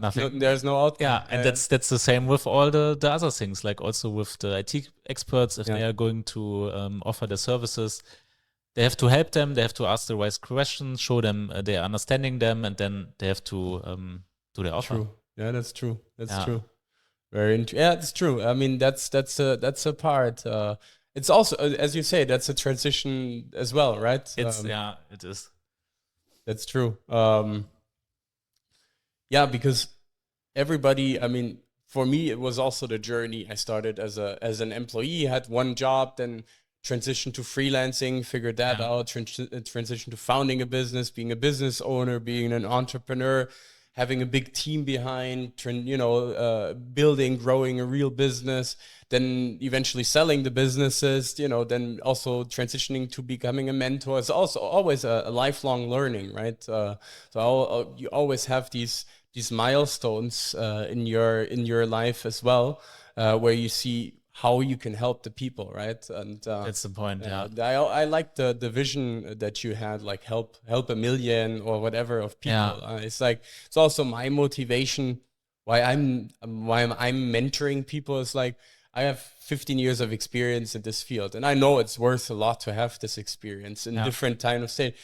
I want to simply give back, because you see, as you said yourself, the problems the people the businesses are, it's always the same. It's always the same. It's always the same circle of life that you're going through. Why don't you just break through? I've invested, or many people or businesses have invested already a lot of time and money and energy to solve this, right? So that's my main motivation, to really help them to get faster or more efficient to the next chapter of their life, business life. Yeah, right. That's the point. Yeah. And to also be able to know who you can help and who not. Yeah. For example, I'm helping people. They have a quite similar story than my story. Yeah. Mostly they have more experience in the freelancing business than I do, but everything else is quite similar, and I know exactly the problems of them. But for example, if someone would have, 5 employees and he wanna scale his business, I wouldn't do this. I would directly tell him, okay, I'm not the right one for you, because I can help you with acquiring your first clients by yourself, creating a nice offer, identifying who are your potential customers, maybe the first 2 employees, like the steps I have mastered. Till this point, that's what I'm doing. I can feel with you because I know exactly how it feels, because it's just a few years ago in my case. But everything above it, no way, because it makes you authentic, right? I mean, it makes me authentic. And that's very important, because you can't fake sell something, right? But many people try. That's a problem. Or they're trying to offer everything. If they are seeing, here's a problem there, then they are offering this, especially also in IT business. You can do software development, and then you're seeing someone needs a CRM customization, and then you're doing the CRM customization, and then someone needs a website, like a new one, and then you are doing the website development. That's not how it works. You will be super slow. Know your target audience. I mean, what you're describing is we're doing what we're preaching, right? We need to know also who is our target audience, like what is our ideal client. As you said, you make a authentic point, like till that point, and further, I haven't done it, I don't want to, I can't help, right? And that's a problem, because a lot of coaches or mentors out there, they're just selling that, and Yeah. that's why it's sometimes difficult for us. I mean, this trust, the social trust, because I understand they get blinded by so many people, and it's so easy to create this offering. There's nothing behind. I have clients who literally they got scammed by coaches. They paid a lot of money, and that's it. They left.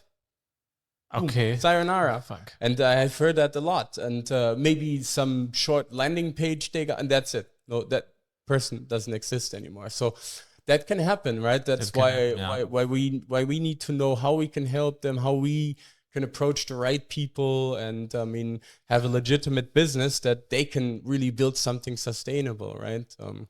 But that's the difference. The people who are doing this kind of stuff, like they are not existing for many years.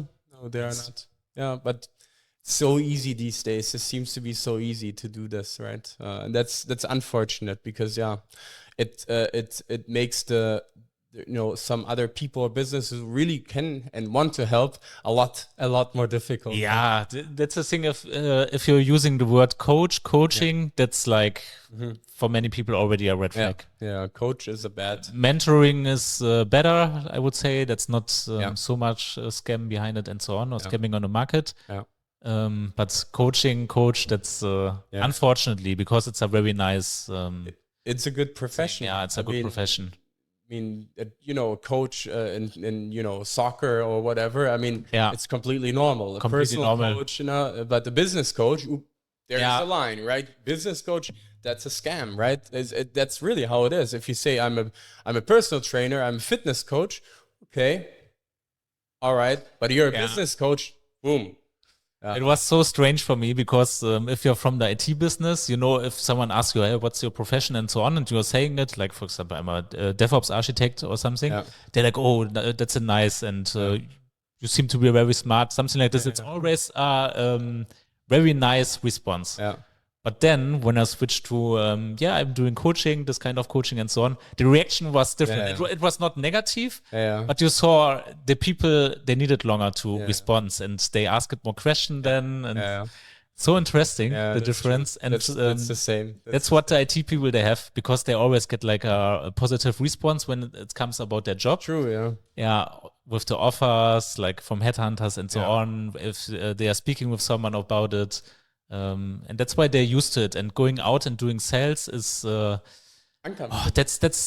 hard for them. That's out of the comfort zone, and also mostly they are not understanding the process behind it. They are thinking a sales guy is having some phone calls, is selling something, gets 10,000 euros on his bank account. It's negative, right? It's very negative. The picture is very negative, and actually sales, again, it's a win-win. How many parties are involved? Everybody wins, right? The customer gets something that he or she or it needs, right? I mean, you don't sell a vacuum cleaner if we're selling high complex IT services or products. I mean, the customer knows at the end what he or she wants. You win because you can help a customer. Obviously, you get revenue. Maybe some other parties involved as well. That's how it should be. But in Germany, that's how it should be. Very negative. And it should be a long-term process. Yeah, you can't do that from today to tomorrow. Yeah. It's the same. Some clients that I'm working with is like the how do you say, the expectation is like we start and next week we have customers. Yeah, like it doesn't work like that. Two LinkedIn posts and then. I mean, I can at some point we do, but then we can, if somebody is really in a bad situation, we can get them immediately projects, no problem. But that's not the long-term sustainable process that we. That's the thing. And what kind of projects then? It's like the kind of projects you want to have for the future. It's exactly. That's the thing.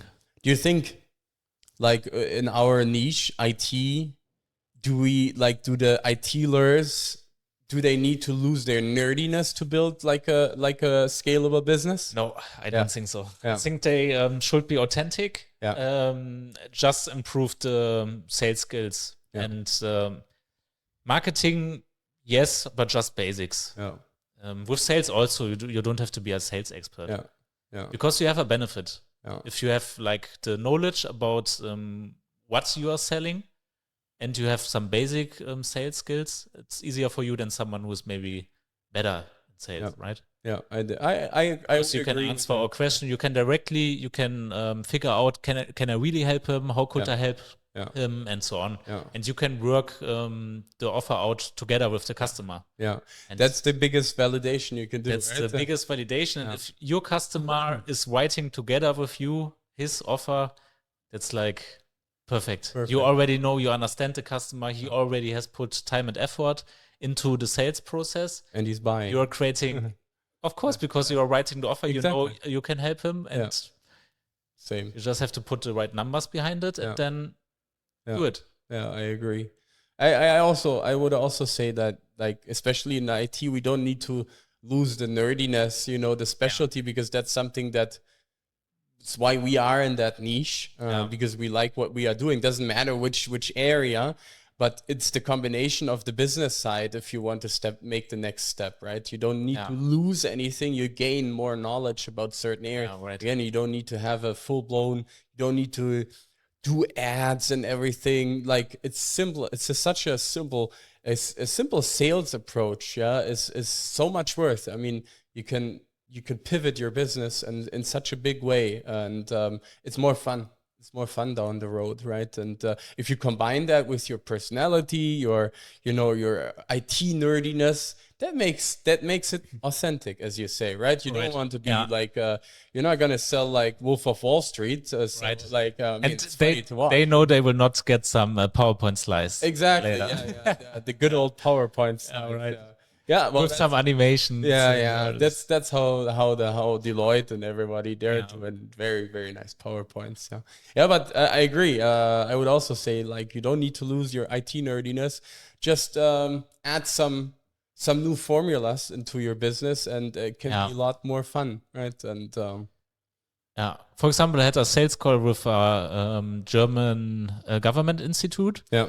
And like I had it with the technical people there, and they told me exactly how to write the offer. Yeah. So I don't know what's the English word. They don't have to ausschreiben. Tender. Project tender. They don't have to tender it. So you get into it with the first offer, and then the following offers can be higher. Yeah. And that's something, if I wouldn't be from the technical side, they wouldn't have done it, because they wouldn't had the feeling I'm really understanding them. Yeah. That was the reason, because they told me, okay, we want to work together with you because we know that you understand us. And if they are going to put it public there, like, then we get some agencies. Yeah. We don't know who. And we know that you will do a great job. And that's why we will do everything that you get to offer. Yeah. Yeah, that's a perfect situation if they do that's and that's like the thing. If you're going to a company or you want to offer them, you have to find, or that would makes it easier for you, some friends there, like some people who wanna buy the thing. Maybe they are not the people who can decide it at the end, but they will help you. Exactly. And that's what it's, for example, when you start with acquiring clients, then about, who's the decider? Yeah. But you will not always have the possibility to directly contact or speak with the decider. Yeah. Sometimes you have to find someone who will help you to speak with the decider, or to bring the offer to the decider, and he will do the work for you at the end. Yeah, it's a transitioner. Yeah. That's a transitioner, And there's some different strategies, methodics, and in the IT business, it's necessary that they have the feeling you really understand them and you can really help them. Yeah. That's true. You need to talk the language, the IT language, the technical language. That's important. Yeah, that is. Yeah. Looking at the clock, we have again 2 hours in the books. I told you it's time is flying by.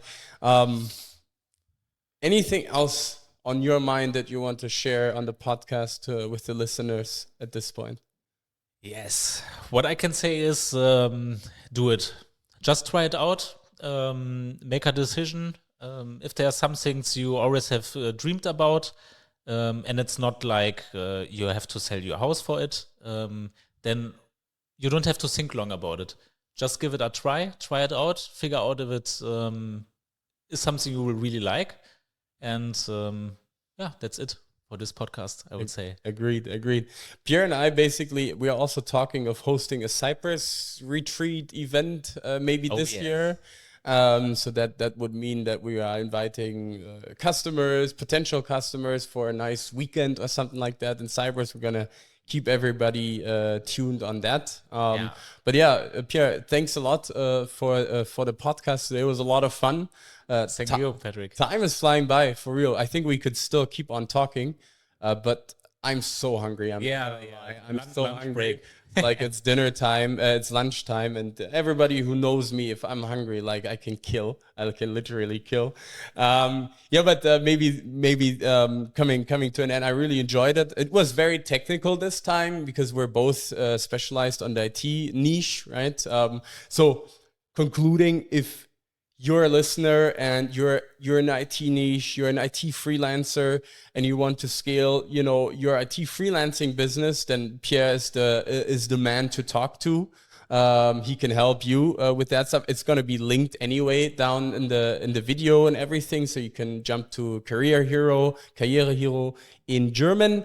If you're a freelancer or a business who is specialized most in SAP or Microsoft and want to scale that business, so we can also have already 10, 20, 30 or more employees, then you should hit me up. The link is down below because we're specialized on scaling your business when it comes to SAP or Microsoft.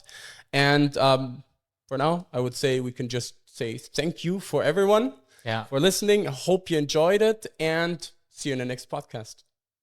Bye-bye.